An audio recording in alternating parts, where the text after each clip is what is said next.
As folhas são os órgãos vegetais responsáveis diretamente pela função de nutrição da planta adulta, porque são a principal estrutura fotossintetizante. Sendo assim, a absorção de gás carbônico e a liberação de gás oxigênio vai acontecer também nas folhas. Em algumas plantas, como nos cactos, essas funções são exercidas pelo caule, mas vamos falar disso depois. Além disso, é nas folhas que estão as estruturas que conseguem controlar a perda de água por transpiração, o que tem uma relação direta lá com a água que está entrando pelas raízes, que falamos no vídeo anterior. Revisando o que a gente já conversou, nas angiospermas a gente tem basicamente esses dois tipos de folhas, com nervuras paralelas nas monocotiledôneas e nervuras reticuladas nas dico. Teve uma certa confusão no trabalho que eu passei para vocês no bloco anterior com essa identificação das folhas. Mas olha aqui, ó. A gente toma a nervura central como base para dizer se as nervuras são paralelas ou reticuladas. Nessa primeira foto aqui, a gente tem a nervura central apontada aí e olha as nervuras secundárias. Elas são todas paralelas à nervura central. Então, essa aqui é a folha de uma monocotiledônea. A inserção dessa folha no caule também é diferente das folhas das dico. Normalmente, as mono têm uma bainha, ou seja, elas parecem abraçar o caule, né? E aí, para tirar, a gente precisa rasgar essa folha. Nessa aqui, a gente também tem ali, ó, a nervura central apontada. Mas as outras nervuras, elas partem dela e se ramificam, ó. Tá vendo que elas não são paralelas em relação à nervura central? Por isso a gente chama essa folha aqui de nervuras reticuladas. Tá vendo todos esses desenhinhos aqui, ó? Tudo isso são nervuras. E a inserção no caule das folhas das dicotiledôneas normalmente é por meio de um pecíolo, um cabinho que liga a folha ao caule. Vamos conhecer rapidinho como é a organização interna de uma folha para entender como é que ela desempenha suas funções, ok? Então, vamos pegar uma folha típica, fazemos um corte transversal nela e olhamos no microscópio, tá? Quando a gente olha ao microscópio, a gente identifica a epiderme revestindo a parte de cima e a parte de baixo. Notem aí no esquema, as células da epiderme não são verdes, ou seja, elas não realizam fotossíntese. A parte externa da epiderme também possui uma camada de cera aqui na superfície da folha. Essa camada a gente chama de cutícula e ela impede, sendo uma cera, a perda excessiva de água por transpiração. Dependendo do bioma, essa cutícula pode ser mais espessa ou mais fina. Entre a epiderme superior e a epiderme inferior, nesse meio aí está o mesófilo, que reúne os tecidos clorofilados da folha. Logo abaixo da epiderme superior está o parênquima palissádico, com células prismáticas muito unidas. O nome desse tecido vem porque essas células parecem palitos, todos juntos, como se fosse assim, ó, as canetinhas, tá? O parênquima seria esse monte de célula, uma do ladinho da outra bem grudadinho, e elas são compridas. Se a gente olhasse de cima, a gente ia ver lá, ó, um monte de célula, mas todas empilhadinhas uma ao lado da outra. Abaixo do parênquima palissádico fica o parênquima lacunoso. Tem esse nome porque ele apresenta lacunas, espaços entre as células, que é por onde vão circular os gases. E no meio, a linha azul, está a nervura, que é formada pelos vasos condutores xilema e floema. É na epiderme também que está presente uma estrutura muito importante para as folhas e para o vegetal, os estômatos. Eles normalmente estão em maior número na epiderme inferior, mas já já a gente discute por quê. Vamos começar relembrando sobre a fotossíntese processada nos tecidos clorofilianos das folhas. Essas células têm essa função porque elas possuem cloroplastos com clorofila e diversas enzimas que permitem o processo fotossintético. Esse aqui é um cloroplasto. Vocês lembram que a clorofila fica na membrana dos tilacoides, que juntos, formam o grânulo. Na primeira fase da fotossíntese, que é dependente da luz, e por isso a gente chama de fase fotoquímica ou fase clara, a energia luminosa captada pela clorofila é usada para quebrar a molécula de água e para gerar ATP. A quebra da molécula de água libera o gás oxigênio. Os hidrogênios que estavam ali na água vão ser armazenados na coenzima NADPH. Esses produtos da fase clara, ATP e NADPH, vão ser usados na fase química da fotossíntese, popularmente chamada de fase escura, não porque ela acontece à noite, mas porque ela não depende diretamente da luz. Na fase química, o gás carbônico obtido da atmosfera é reduzido por uma série de reações enzimáticas no ciclo de Calvin. Essas reações consomem o ATP e o NADPH, e o produto final desse ciclo de Calvin são os açúcares, como a glicose.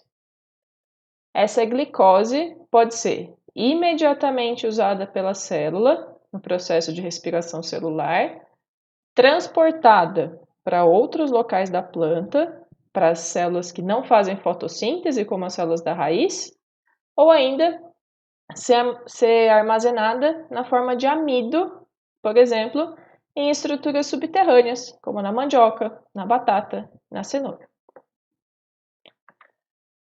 Um detalhe importante. Esse é o espectro de absorção da clorofila. As plantas verdes têm dois tipos de clorofila, clorofila A e clorofila B. As duas no cloroplasto, sendo que a clorofila A é a principal porque ela está presente em maior quantidade.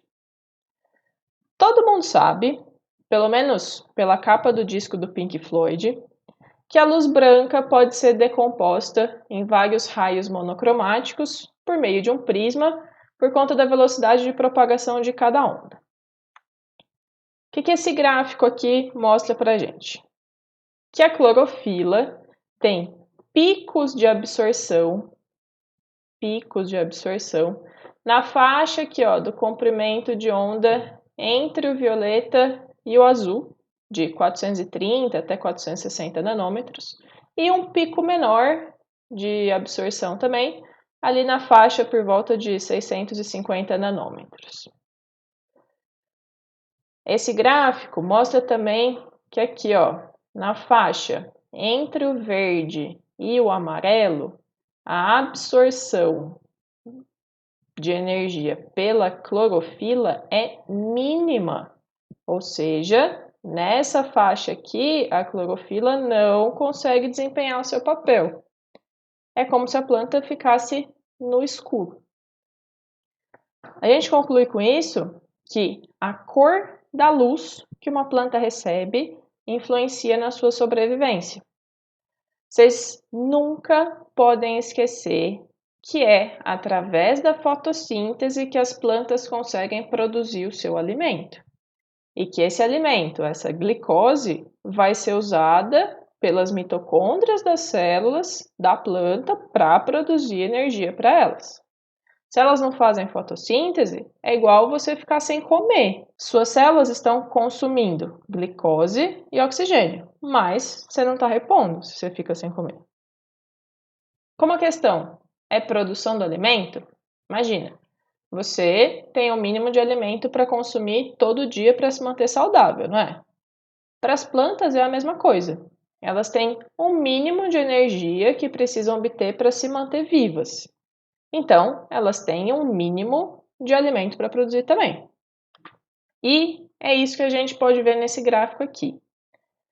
Colocamos aqui, ó, a velocidade de reação em função da intensidade luminosa. E esse é o gráfico que a gente obtém para a fotossíntese. Faz sentido? Faz, né? Olha aqui. Quando a intensidade luminosa é zero, sem luz, sem fotossíntese também. Aumenta um pouco a luz, então aumenta um pouco a taxa de fotossíntese. Começa a estimular a clorofila. Aumenta mais a luz, aumenta mais a taxa aqui de fotossíntese. Chega um ponto em que, a partir daqui, não adianta mais eu aumentar a quantidade de luz, porque a taxa de fotossíntese fica constante. A planta não consegue mais produzir glicose. A produção estabiliza, chega no máximo. Por que não aumenta? Para responder, vocês precisam lembrar qual é a função da luz na fotossíntese, onde ela age. Vamos no mesmo gráfico agora, com as mesmas variáveis, mas pensando em respiração. Olha lá como a velocidade da respiração varia em função da intensidade luminosa. É constante, certo? Faz sentido? Respiração tem alguma coisa a ver com a luz? Você, quando sai no sol, respira mais rápido? Claro que não, né? A planta também não. Opa, mas aí a gente tem duas curvas de processos opostos. Vamos analisar elas juntas. Vamos numerar alguns pontos. Olha ali os pontos 1 e 2. Nessas intensidades luminosas, então a intensidade luminosa do ponto 1, intensidade luminosa aqui do ponto 2. Como são as taxas de fotossíntese e de respiração nesses pontos? Nesses pontos aí, vocês concordam comigo que a taxa de respiração é maior que a de fotossíntese? Ou seja, nessas intensidades luminosas, a planta está consumindo mais glicose do que ela é capaz de produzir. O que vai acontecer se a gente deixar essa planta nessas condições por muito tempo? Agora, aqui nos pontos 4 e 5. Olha para a taxa de fotossíntese e de respiração nessas intensidades luminosas aí. Como são? Nesses pontos, a fotossíntese é maior que a respiração, não é? O que pode acontecer com a planta, então? E, por fim, esse ponto 3 aqui. O que acontece nessa intensidade luminosa? É o ponto onde as curvas se encontram, né? Esse é o chamado ponto de compensação fótica ou ponto de compensação luminoso. Agora, vai lá no fórum e conta para mim o que acontece com as plantas nos pontos 2, 3 e 4 desse gráfico. O que acontece com as plantas? Vamos para os estômatos que eu falei lá no corte transversal da folha. É estômato e não estômago, hein? Os estômatos são aquelas estruturas especiais presentes na epiderme das folhas.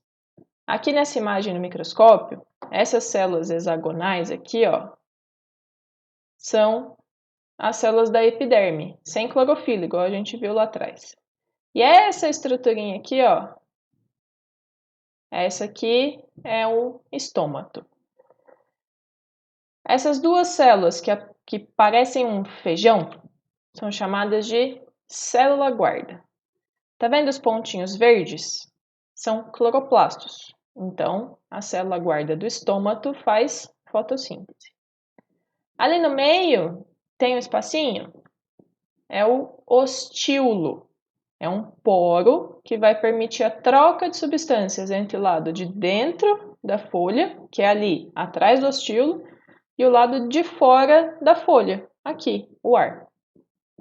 Vamos dar um zoom. O estômato abre ou fecha dependendo de alguns fatores, nessa ordem: disponibilidade de água, concentração de gás carbônico no mesófilo e luz. Quando tem muita água disponível no solo, as células guarda estão túrgidas, ou seja, cheias de água, e o ostíolo está aberto. Como ali dentro, no interior do ostíolo, é o interior da folha, o gás carbônico usado na fotossíntese pode entrar. O oxigênio, que é produzido na fotossíntese, pode sair. E a água, que está nas células ali dentro da folha, sai também. Ou seja, se tiver pouca água no solo e você esqueceu de molhar as plantas da sua mãe o dia inteiro, os estômatos podem ficar abertos? Não, eles fecham. Com o estômato fechado, entra gás carbônico? Não. Então, a planta não faz fotossíntese. Se não faz fotossíntese, não come. Entendeu por que na seca as plantas morrem? Por fim, tendo água disponível, tem luz. Como é que o estômato tem que estar? Aberto para poder entrar o gás carbônico. Putz, mas sai água, não é? Tudo bem, se tiver água no solo, compensa porque dá para fazer fotossíntese. E quando está de noite? Não entra CO2 e continua saindo água. Compensa? Não, né? Aí, à noite, os estômatos fecham. Quando uma planta fecha o estômato, quer dizer, pronto, que ela não transpira mais? Consegue guardar a água todinha dentro do corpo dela? Não. Por quê? Porque a transpiração pela superfície, pela cutícula, continua acontecendo. Ela é pequena, claro, mas a transpiração não para totalmente quando os estômatos se fecham. Sacou por que os estômatos se localizam em maior número na epiderme inferior das folhas? Onde bate o sol direto, não é aqui em cima, e faria com que a transpiração fosse muito grande? Então, se essa aqui é uma folha, os estômatos, principalmente concentrados aqui na face inferior. Por último, vamos falar de algumas adaptações das folhas, em função do ambiente onde as plantas evoluíram. Nas florestas tropicais, a gente observa estratos de vegetação, não é? Uma vegetação rasteira, uma vegetação arbórea, que são as grandes árvores, e uma intermediária, que a gente vai chamar de subbosque, que é o que eu estou mostrando aí na foto. Muitas dessas plantas de subbosque possuem folhas bem largas, grandes e às vezes de um verde bem escuro. Com base nessa aula aqui, por que você acha que elas são assim, no lugar onde elas vivem? Vai lá no fórum responder para mim. A sua comparação para responder a pergunta pode se basear nisso aqui, ó, os cactos. Cactos, que são típicos de ambientes muito secos, têm as folhas modificadas na forma de espinhos. Esses espinhos equivalem a folhas que fizeram isso aqui, ó. Folha, epiderme superior, epiderme inferior com estômatos. Os espinhos equivalem a folhas que fizeram isso aqui, ó. É por isso que nesses vegetais a função de fotossíntese é exercida pelo caule e não pelas folhas.